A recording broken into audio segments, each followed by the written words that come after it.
Naku, lagot na matindi to. Kong Adjong na taranta aburido on VP Sara Villar Aimee endorsement. Bakit?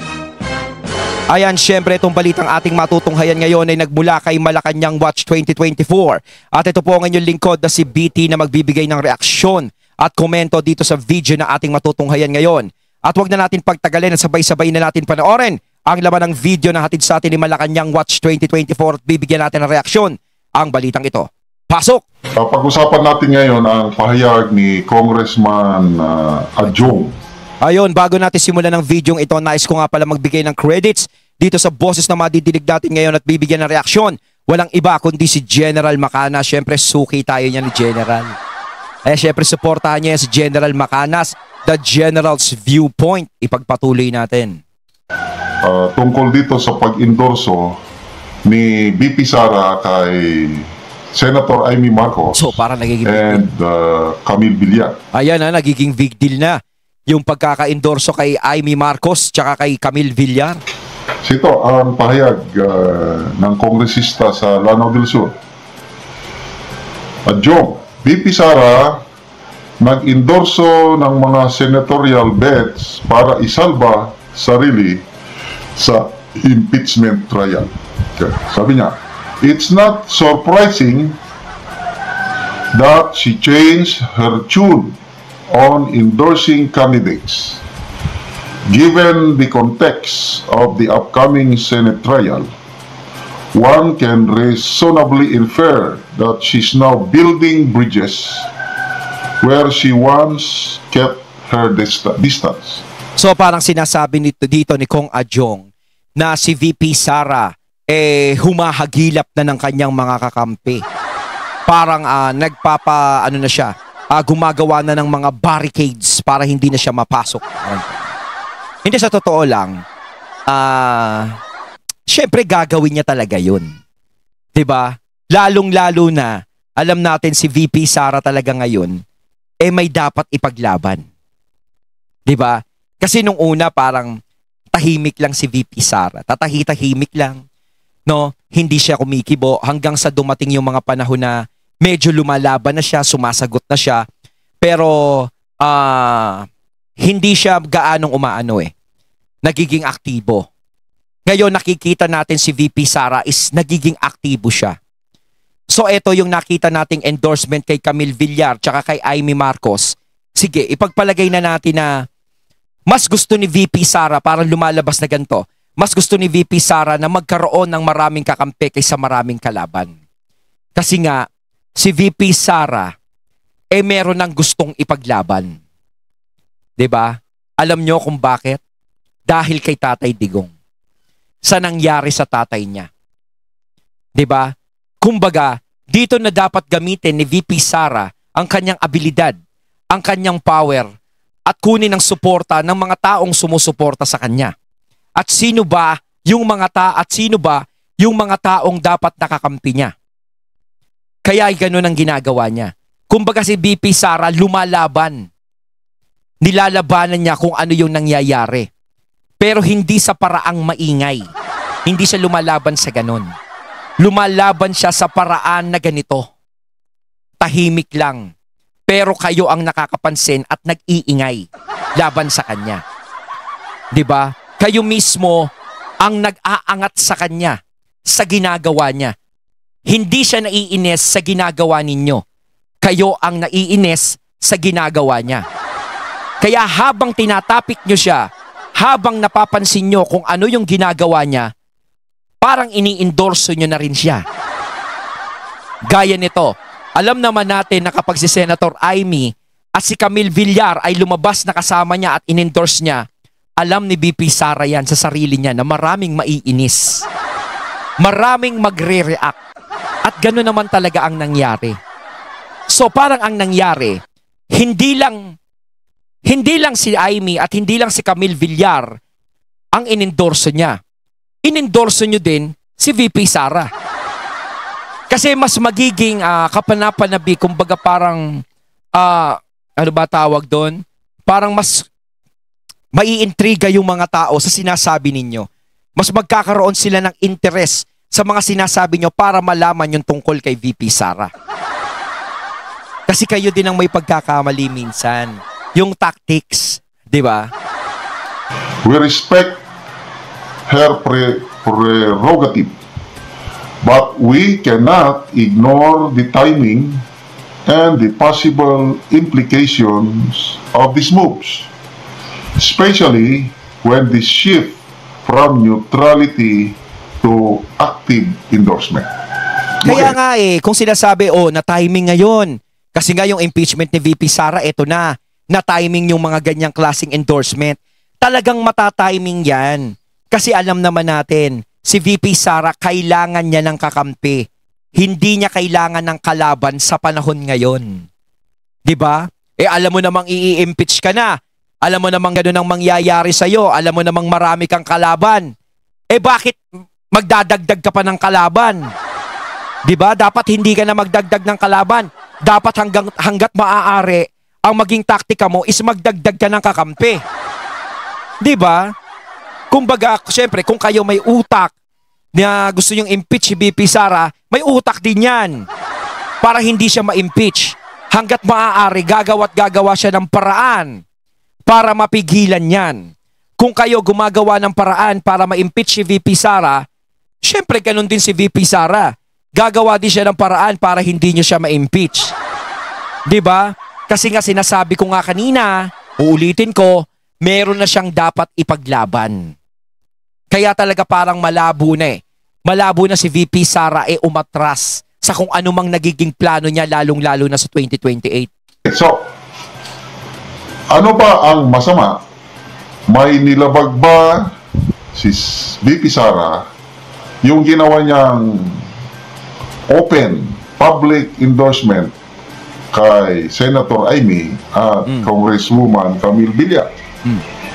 Okay, wala namang masama doon. So, that's reality. Kasi ba't naman magiging masama yung pag-endorse niya kay Amy Marcos? Ba't magiging masama yung pag-endorse niya kay Camille Villar? O kung sila naman yung lumalapit, di ba, para i-endorse siya? Ay na nga naman tanggihan mo. Kakampi na lumalapit sa'yo, ba't tatanggihan mo pa? Di ba? Ano yan? Dagdagan niyang kaaway yan. Sabihin, uy, VP Sara, endorse mo kami. Ganto, ano sabihin ni VP Sara? Hindi ko kayo i-endorse. Ano yan? Gagawa siya ng kaaway? Sinasabi ko nga mas importante ngayon kay VP Sara ang maraming kakampi kaysa kaaway. Sa dami-dami niya nang kaaway. So, tayong mga nagmamahal sa mga Duterte, tingnan nyo pati si Congressman Adjong, nakikita niya yung strategic objective. Bakit si PRRD, sigurado may basbas ito si PRRD. Bakit si PRRD, si VP Sara, mula sa Duterte, nagdagdag pa sila ng dalawa. That's a strategic move. Pero nga lumalabas dito, yung tungkol kay Senator Amy, no comment daw si PRRD sa pagkaka-endorso ni VP Sara. Pero kayo mga katunay, talaga bang sa tingin nyo, talagang no comment si PRRD? Sa tingin nyo ba gumalaw si VP Sara ng kanyang pangsarili para i-endorso si Senator Amy? Kasi talaga para sa akin, talagang pang-inis yung ganyan. Kung tutuusin, di ba, inendorso mo si Amy Marcos, talagang pang-inis yun. Ang daming maiinis talaga. Di ba? Lalong-lalo na syempre, iisa lang yung apelyido ng presidente tsaka ni Senator Amy. Marcos pareho. Mantakin nyo, magkalaban ng Duterte tapos Marcos inendorso ni Amy. Ni VP Sara. Di ba? Talagang parang sinisira ni VP Sara yung diskarte ng kabila. Parang ganun yung nangyayari ngayon Strategy yung nangyayari. Kaya ang problema ay nagpapadala naman kayo sa strategy. Kaya napapansin niyo yung ginagawa ni VP Sara. At nakikita ng kabilang kampo na preparation yan sa upcoming impeachment trial. So, ako, opinion ko lang din ito, agree ako dito sa sinasabi ni Congressman Adjong. At salamat naman sa kongresista na he respects the prerogative of the Vice President. So ganun. Nire-respeto niya. Okay. So, sana tayo ng mga DDS kasi may mga Duterte supporters na ayaw, hanggang Duterte lang sila. Ayaw nila kay Senator Amy o kaya ayaw kay Villar. Iba ang binoboto nila. Kasi ang gara naman eh. Kasi ako gusto ko din si Gringo Honasan. 'Di ba? Si Gringo Honasan, 'di ba nabalitaan nga natin, gumagawa siya ng paraan para kahit papano si PRRD ay matulungan niya rin. Gaya nung gusto niyang mangyari na pagpapapirma sa mga taong bayan. 'Di ba? Para makita talaga na talagang marami talagang tao na gusto si PRRD ay mapawalang sala. 'Di ba? Malaking bagay 'yon na iisip ni Gringo Honasan na 'yon. At alam naman natin si Gringo Honasan at ang mga Duterte, si PRRD ay magkaibigan. Eh paano ngayon yan? 13. Ay nakakatakot naman yung 13. 'Di ba? Sa apostol ni disipulo ni Jesus Christ 13. Isa si Judas. Naku naman. Ang hirap no. 'Di ba? Paano kaya 'yun? 12 si Gringo Honasan nakakaawa naman din. 'Di ba? Kahit papaano gumagawa din siya ng paraan. 'Di ba? Nag-usap nga sila ni Baste. 'Di ba? Para makatulong kahit papaano yung suggestion na ganun. Eh paano 'yan? Paano kaya maipapasok si Gringo Honasan? 'Di ba? Kasi nga nandito na si Camille Villar tsaka si Amy. Depende na lang sa inyong mga katunay. 'Di ba? Sino ba ilalaglag diyan? Hindi 'di ba? Ang ganda kasi. Kasi si Gringo Honasan, mas parang nakakatiwa-tiwala si Gringo Honasan eh. 'Di ba? Basta, bahala na sa eleksyon na lang. Masulat-sulat. Kung medyo nalilito kayo mga katunay, Gringo Honasan, si Amy tsaka si Camille Villar, mag-mini-mini-mini mo na lang kayo. Kung kanino hihinto yung mini-mini-mini mo nyo, yun yung gawin yung pang-11 tsaka pang-12. Pero nasa sa inyo yan mga katunay. So again, that's also your prerogative. Kanya-kanya tayo. But to me, kung gusto natin na manalo si VP Sara sa kanyang impeachment trial, dapat maraming manalong senador na siguradong tutulong sa kanyang impeachment. Oo. Kaya nga sinasabi ko kanina kailangan niya ng mas maraming kakampi. Ayaw niya na magdagdag ng kalaban dahil kung sa kalaban lang napakadami ng kumakalaban sa kanya. Hindi mo na mabilang. 'Di ba? Ngayon, mas importante kay VP Sara ang kakampi, yung mga taong nasa likod niya. Ngayon, kung may naglalahad ng tulong sa kanya at alam niyang makakatulong sa kanya, bakit hindi niya tatanggapin? Pero syempre, ingat pa rin si VP Sara dapat.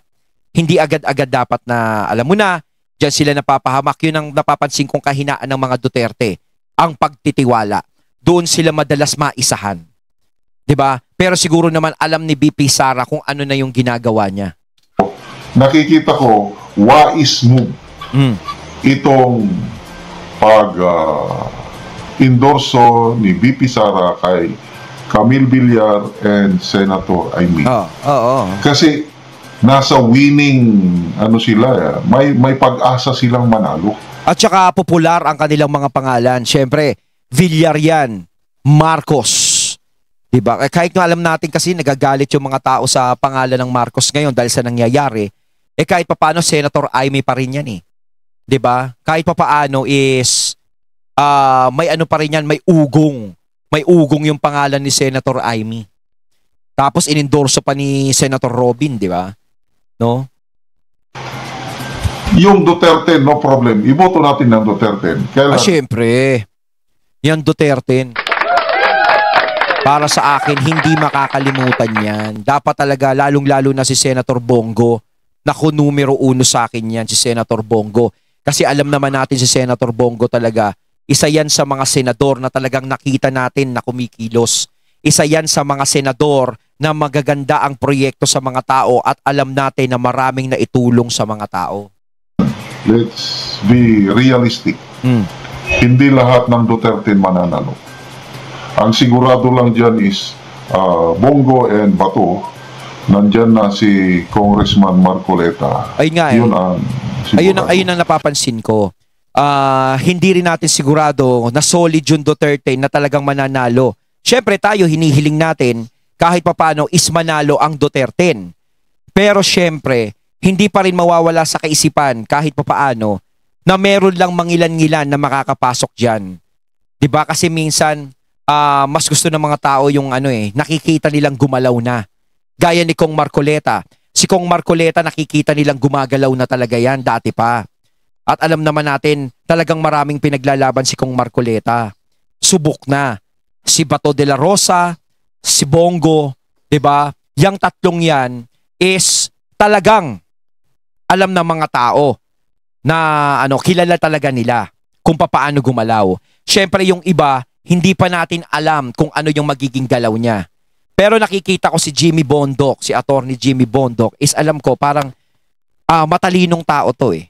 'Di ba? Kita nyo singer naging attorney. O 'di ba? Kita nyo naman. Hindi basta-basta yung mga sagot nga lang ni Jimmy Bondoc sa debate, ang magaganda yung sagot niya. Maganda siya magsalita. 'Di ba? Si Philip Salvador, alam naman natin na solid Duterte yan since day one talaga. Si Attorney Vic, yan isa pa yan si Attorney Vic Rodriguez. Para sa akin kasi is malaki din ang maitutulong niya sa Senado kung sakasakaling siya ay makapasok. No, yung iba is sana syempre makapasok sila. 'Di ba? Pero depende pa rin yan sa mga tao kung ano yung magiging gusto nila eh. Kaya parang ang nangyari kasi dito, kung sakaling umalagwa man yung iba sa Duterte, yung ibig kong sabihin na hindi makapasok, nandiyan si Senator Amy at si Camille Villar na alam naman natin na popular din, na may posibilidad na makapasok din. Kung sakaling may malagas sa Duterte at hindi makapasok sa eleksyon, nandiyan maaari na biglang makapasok si Camille Villar dahil Villar nga yan at dahil Senator Amy Marcos yan, baka biglang makapasok. Kumbaga si VP Sara ay nagsisigurado. Siyempre, kailangan niya nga kailangan niya ng kakampi. Kailangan niya ng sure win. 'Di ba? Kumbaga last 2 minutes na lang ang nalalabi kay VP Sara. Kailangan maipasok niya na yung bola kasi parang nagiging tabla na yung laban. Kailangan niyang lumamang. Sana makapasok Philip Salvador, Atty. Vic Rodriguez, Bundo. Yung iba medyo maba. Yun po ang realidad. So, kung ako ang nasa kalagayan ni VP Sara, ganyan din ang gagawin ko. I-endorso ko yung mga kaalyado. Kasi kaibigang matalik ni VP Sara si Senator Amy. Oo. Sabi nga ni VP Sara, hindi naman siguro masama na magtiwala ang pagkakaibigan nila ni Senator Amy is beyond politics. Yes. So, in-endorso niya si Senator Amy. At ako, bubutuhan ko si Senator Amy. Kahit sana, personally, ayaw ko nang butuhan si Senator Amy. Sa totoo lang, ayaw ko na siyang butuhan. But dahil sa endorsement ni VP Sara, go, butuhan ko. Villar, napatunayan na ng mga Villar for so long time ago na magkaibigan, magkaalyado ang Villar at ang mga Duterte. So, why not? Why not endorse Camille Villar? Medyo alanganin si Camille Villar sa kanyang O ngayon with endorsement at may mga DDS na susuporta kay Villar at Amy, mas malaki yung chances nilang manalo. Okay? Siyempre Villar yan Kahit pa paano, iba pa rin ang apelyido niyan. Kumbaga madadala pa rin. No? So, mayroon po si Joey De Vibre na worried daw. Aburrido, Taranta, si Congressman Adyong, itong pag-endorso ni VP Sara sa dalawa. Kasi pag nanalo yung dalawa at manalo si VP Sara sa impeachment, ibig sabihin, tuloy-tuloy na mag-kandidato sa 2028. Ibasa ko. Yun naman talaga yung kinatatakutan nila Kaya talaga pinipigilan nila si VP Sara hanggat maaari yung makatawid hanggang 2028. Dahil kapag yan nakatawid ng 2028, the nightmare starts again. Ibig ko sabihin talagang yun yung kinatatakutan nila na mangyari. Dahil talaga mas malupit ang magiging rest back dyan. 'Di ba? Kasi syempre, pag nabigyan ng pagkakataon to, Dahil alam naman kasi nila sa sarili nila na kapag tumakbong presidente si VP Sara, 101% na mananalo si VP Sara sa pagiging presidente.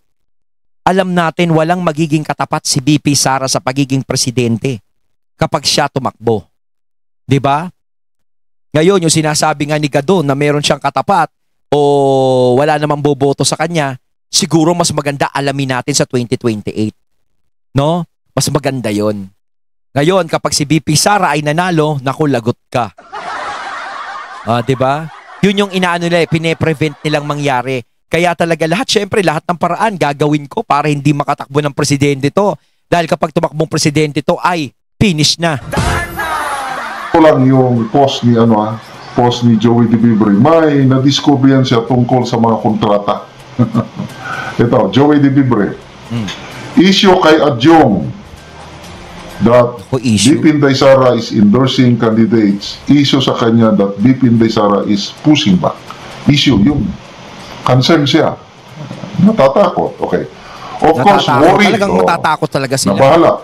Worried si Sia Adjong because MMA Achiever and Construction Development. Ito pong MMA Achiever and Construction Development, kumpanya na related dito kay Congressman Adjong, according to Joey De Vibre.